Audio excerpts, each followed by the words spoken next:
It had long been established, written in every scientific charter and taught in every learning hall across the Zoldi worlds, that no planet covered in water could support life. Not truly. Not in the sense that mattered. Intelligent, evolving, sentient life. Water, they knew, was treacherous. It was rich in oxygen, corrosive, and chemically unstable in high concentrations. Useful in trace amounts, yes, necessary even, but in excess, a death sentence. The Zaldi had evolved on ATB, a cold, wind-scoured planet with no oceans, no freshwater lakes, and no delusions. Their seas, such as they were methane, their skies thick with hydrocarbons. Life had clawed its way up from toxic mine pools, small acidic pockets of liquid capable of nurturing simple organisms for brief windows of time before evaporating or freezing over. The Zaldi species were survivors, engineers of their own evolution.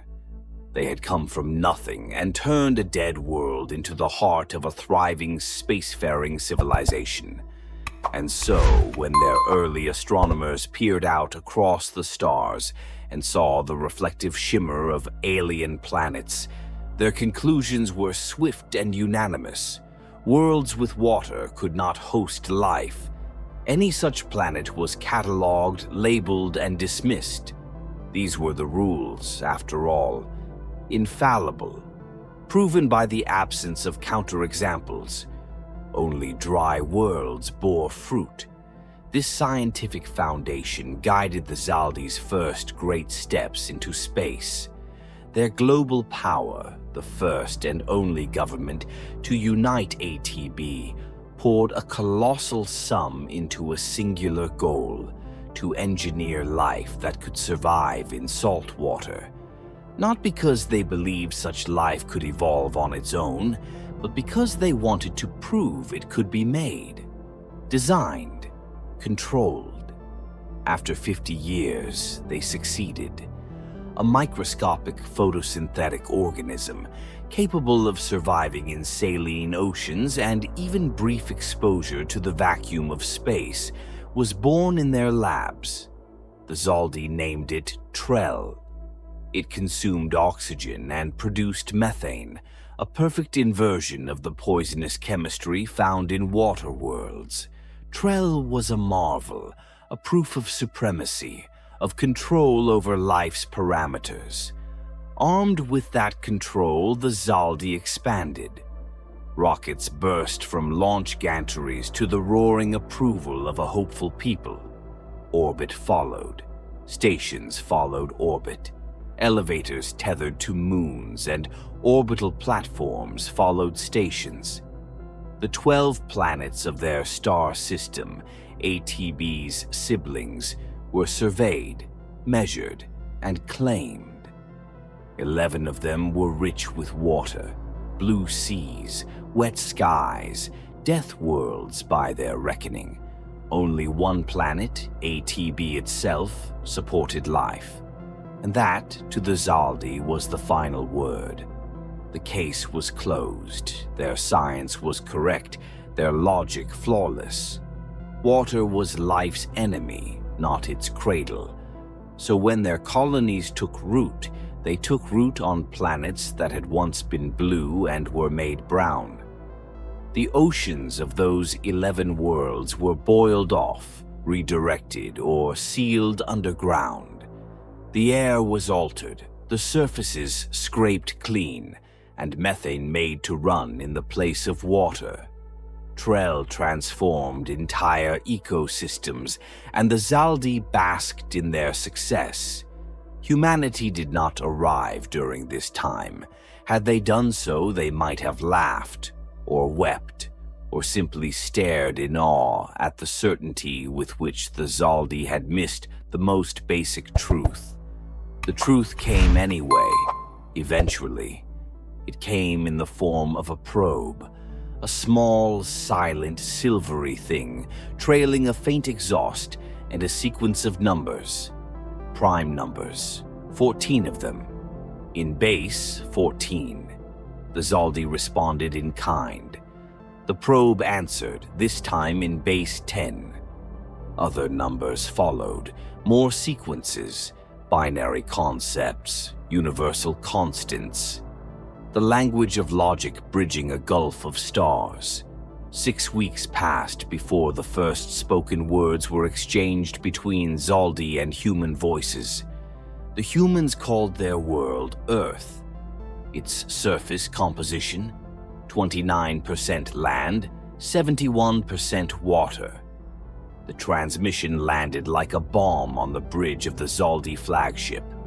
Commander Zali, a tall, jagged mass of chitin and jointed limbs, stood still in the wake of the revelation. Around it, the crew scrambled for explanations. Translation error, Zali barked, more out of habit than belief. Revise the model, confirm it. The xenobiologist, a creature with 12 limbs and a nervous tapping habit, typed frantically at its station. We had an error, it transmitted at last, correcting. What is the nature of your error? The humans asked. Zali gave no answer. It merely stared at the number, 71. It stared until it burned into its thoughts. They sent a capsule to prove it. Water and land in perfect ratio. The Zaldi responded as scientists. They scanned it. Once, then twice, then again. New instruments, new techniques. Everyone confirmed the impossible. Water, pure, abundant, and very much present. Impossible. But there it was. A probe, a capsule, a planet teeming with life. Far more complex, far more intelligent than Trell, or even the Zaldi themselves. From an ocean, every model broke, every calculation shattered, every confidence died. Fleet Central, the nerve center of the United Fleet, awakened its Grand Commander early from hibernation. It was briefed, dressed, and ushered before the representatives of the 12 Zaldi nations. The hall of the fleet, normally solemn and restrained, was filled with electric urgency.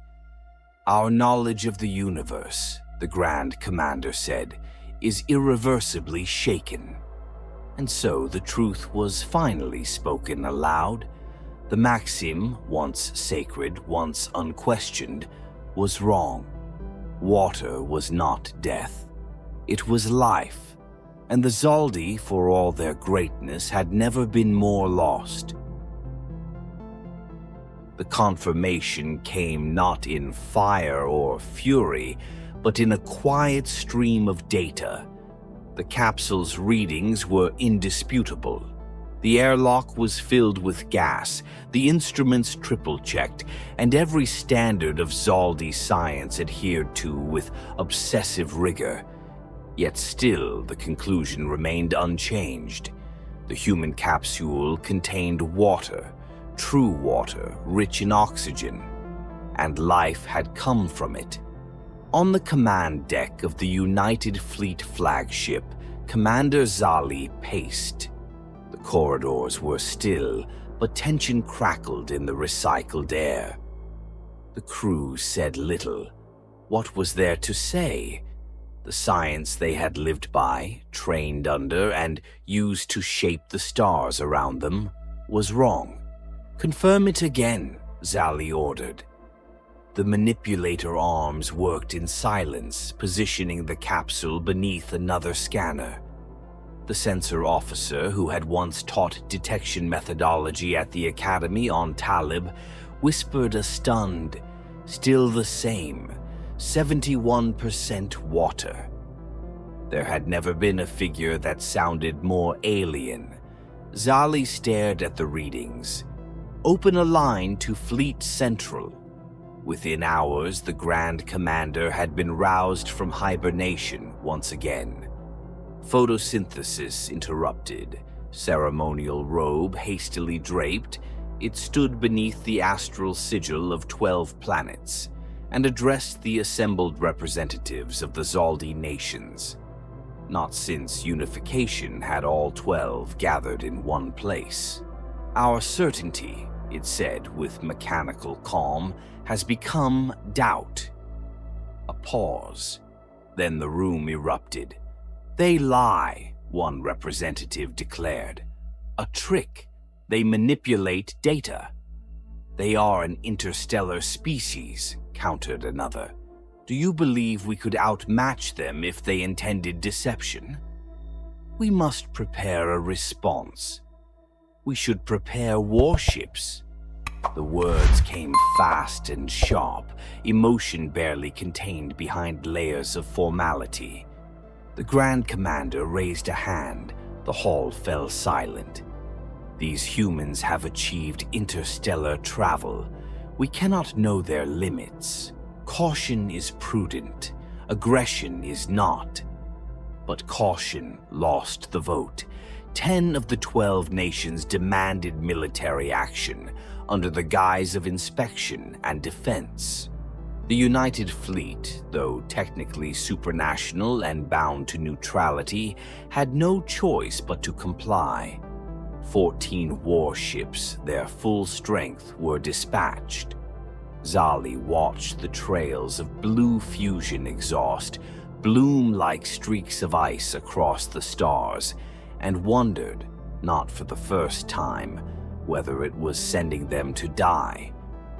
The humans, ever calm, responded with peace. A request was made, an in-person meeting between both species. It would be brief. The humans had no means of communicating with Earth except by returning home, and they had already stayed long beyond schedule. Zali agreed. The moment of first contact was unlike anything recorded in Zaldi history. 3 humans emerged from their ship, drifting in silence toward the white bulk of the flagship. Their suits were similar but not identical. Each bore different markings, different flags. Zali understood this to mean they came from different nations. It had been millennia since such a thing existed among Zaldi.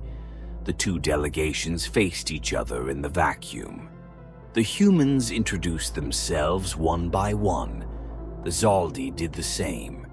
Then, in a gesture that had no cultural equivalent among Zali but had been heavily studied, Commander Zali extended one of its manipulator arms. Abdul Rafiq, the lead human, grasped it. A handshake. Alien. Meaningful.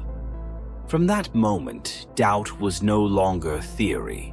It was history. In the weeks that followed, the humans departed. But before they left, they gave a gift.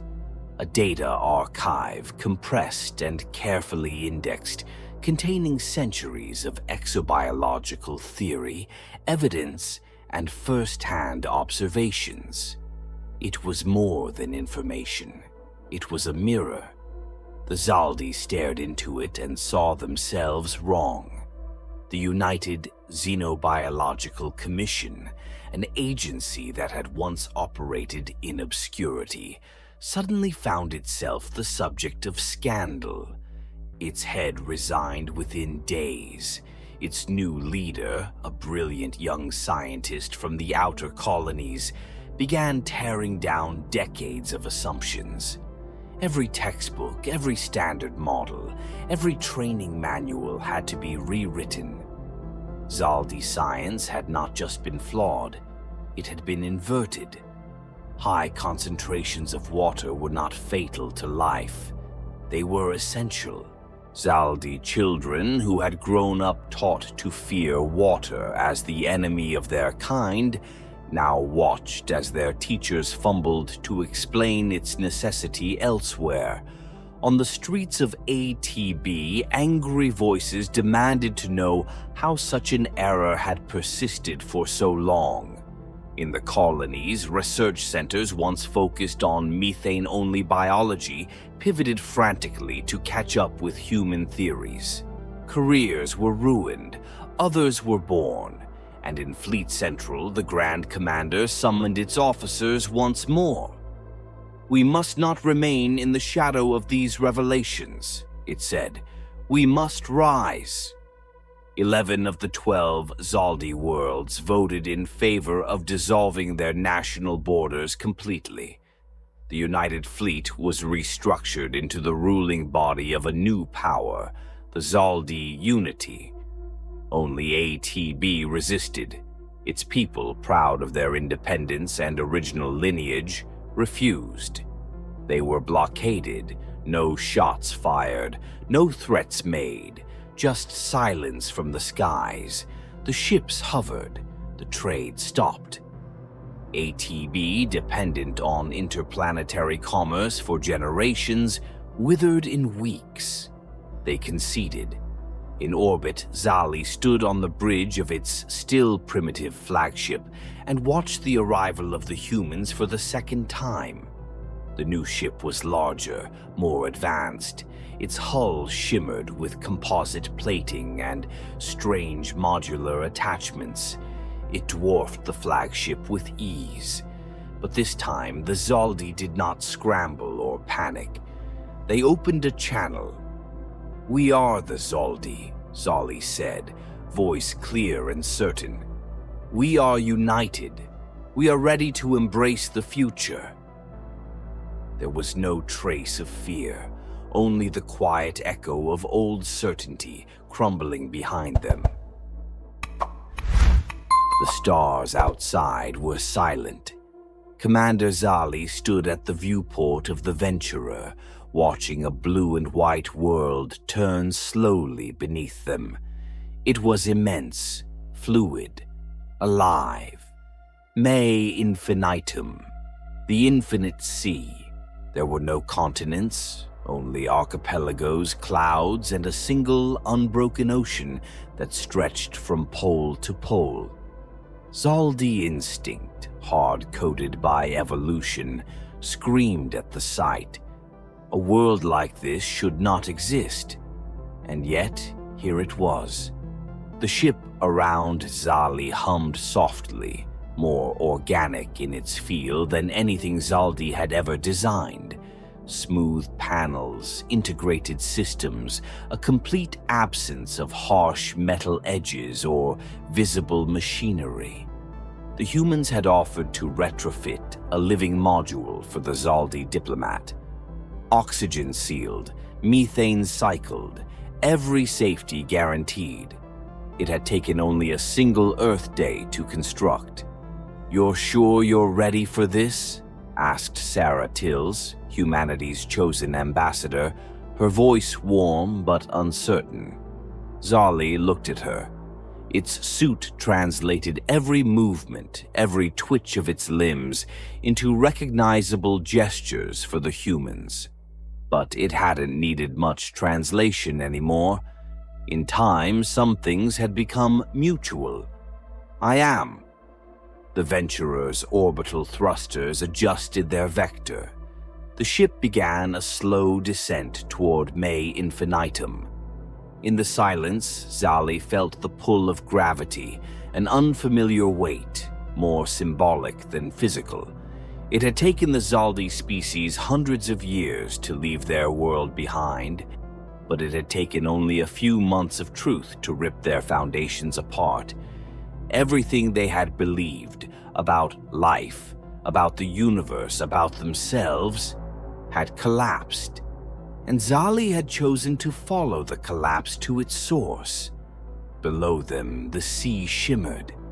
Even now, part of Zali's mind whispered that this was death, that no creature like itself, creatures of dust, of methane, of cold, should ever be here. It remembered the first diagrams, the first warnings. Too much water and oxygen would burn through cells like acid. A planet like Earth should have been toxic, fatal. But the humans had survived it, And more than survived, they had thrived. Zali would not deny that truth any longer. The descent pod detached from the Venturer in silence, carrying 2 passengers. Sarah Tills floated in place, helmet lit from within, excitement bleeding into her voice as she narrated what she saw. And Zali, for once, said nothing. The atmosphere outside was a kaleidoscope of blue and gold. The ocean sparkled, clouds drifted lazily. Beneath them, far below, a shadow moved in the water. A whale, Sarah explained, gentle, enormous. Zali did not understand why that word, gentle, hit so hard. For so long, their species had feared this, had rewritten the stars to avoid it, had terraformed 11 entire worlds just to make sure this could never be true. Now Zali sat on the edge of it, staring at the truth with 12 unblinking eyes. The pod touched down on a floating platform. Sarah opened the hatch. The salt wind hit first, alien and sharp, almost metallic. The sky above was endless, the sea a restless expanse without boundary. Zali stepped out onto the deck, its suit hissing softly as methane vents activated and internal temperature adjusted. "This is where it all began for us," Sarah said. Zali nodded slowly, then looked down at the water lapping against the metal. It leaned forward, slowly, tentatively, and reached one of its manipulator limbs toward the surface. The water was warm. A small, gliding fish darted away at the disturbance. Zali stared. The stories were all wrong. Water didn't burn. It didn't kill. It moved. It shimmered. It teemed. "I wish my mentor could have seen this," it murmured. Sarah looked over. "He taught me the stars, told me to seek what we feared, not what we understood." "And now?" she asked. Zali didn't answer immediately. The sea whispered like it knew the answer already. The sun glinted off the waves, a soft light wrapping the alien in a moment it would carry for the rest of its life. "Now," Zali said, voice quiet, "I wish I had learned to swim." Back on ATB, Fleet Central was silent. The world it governed was changing. Its people were watching, breath held, as one of their own stood on the edge of everything they once denied. Children in learning halls no longer studied diagrams of dry planets. They studied the footage now streaming live across the Unity's networks of oceans, of whales, of fish darting past alien limbs. They studied hope. The humans had come from the sea, and now so too would the Zaldi. Aboard the Venturer, in a sealed room within a sealed ship, above a world that should not have existed, a new science was being born. Not forged in fear, but in curiosity. Not built on certainty, but on doubt. Humble, fearless doubt. And in that doubt, there was space to dream. The stars had not grown smaller. The unknown had not been conquered. But for the first time, truly, they were not alone. The sea stretched on forever. So too now would they.